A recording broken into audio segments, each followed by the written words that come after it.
ये अलग अलग क्रीम आते हैं, सो ज़्यादा क्रीम व्रीम का यूज मत कीजिएगा। कुछ क्रीम लगाइएगा जो आपके ऊपर से यहाँ तैलीय ग्रंथि को क्या कर देगा, तेल से रोक देगा, लेकिन वो बनाना तो नहीं रोकेगा, निचवा जमा करते रहेगा, यहाँ रोक के यहाँ से पिंपल्स निकाल देगा। ऐसे देखिएगा, ढेर क्रीम लगाएंगे ना आपका चेहरा कटहल की तरह हो जाएगा, ऐसे ऐसे ऐसे फचका फचका टाइप का कटहल की तरह हो जाएगा, भयानक दिक्कत होगा फिर आपको। ठीक है, जब कोई भी लड़का या लड़की मैट्रिक पास करके इंटर में जाता है तो उस टाइम में उसके शरीर में हार्मोनिक चेंज होता है। हार्मोनिक चेंज का कहने का सेंस ये है कि आप जब 15 साल के एज में पहुंचते हैं, 13 से 15 साल के एज में जब पहुंचते हैं तो हार्मोनिक चेंज होता है, जिस वजह से ये सारे फूला फुंसी ज़्यादा देखने को मिलते हैं। तो आप देखेंगे कि 11 से ग्रेजुएशन फर्स्ट ईयर के बीच में यही साल होता है 13 से 15-16 साल का ये एज।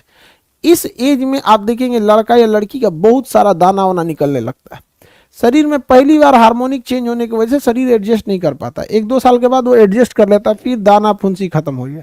हम लोग जिस एज में हैं, इस एज में ससुरा दाना निकल ही नहीं सकता है, स्किन पूरा बंजर रेह या कलर हो चुका है, यहाँ पर मरुस्थली भूमि हो गई है, कैक्टस के अलावे कुछ नहीं निकलेगा। देखिए ये सब कैक्टस के अलावे कुछ नहीं निकलेगा।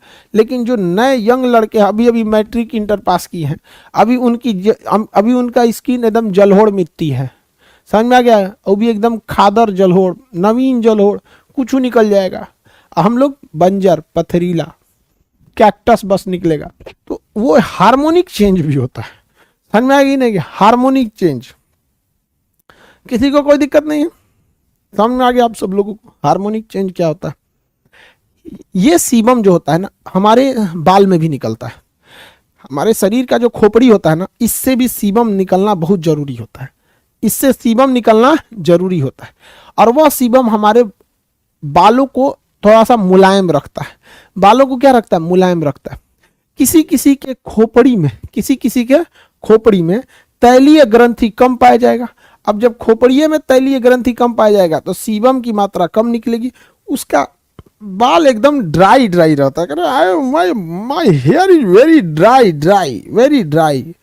ड्राई करता है। और किसी किसी में सीबम अच्छा खासा निकलता है, उसके हेयर में कोई समस्या नहीं आती है, उसका हेयर ड्राई वगैरह नहीं होता है।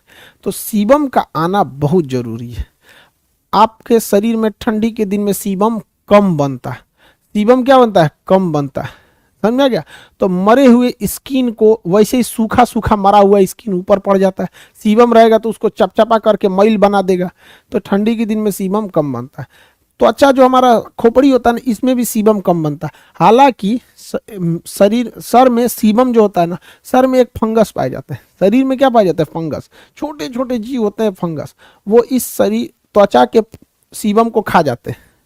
जो इसमें सीबम पाया जाता है ना खोपड़ी में, उसको क्या करते हैं, खा जाते हैं। और खाने के बाद जब वो बीट करते हैं, यानी जब वो लेट्रिन करते हैं बीट, तो उस बीट को ही हम डेंड्रफ कहते हैं। क्या होता है, डेंड्रफ। तो देखते होंगे डेंड्रफ बहुत ज्यादा हो गया, इसका मतलब डेंड्रफ नहीं है, वो डेंड्रफ वेस्ट पदार्थ है, बीट है किसका, फंगस का। इसका मतलब डेंड्रफ है तो आपके शरीर में फंगस ज्यादा है, अब फंगस खा रहा है ज्यादा, इसीलिए डेंड्रफ ज्यादा वेस्टेज में निकाल रहा।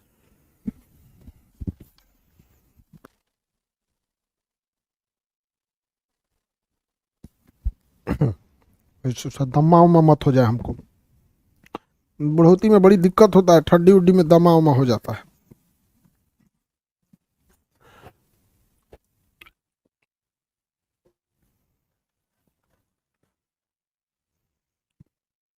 आगे बढ़े।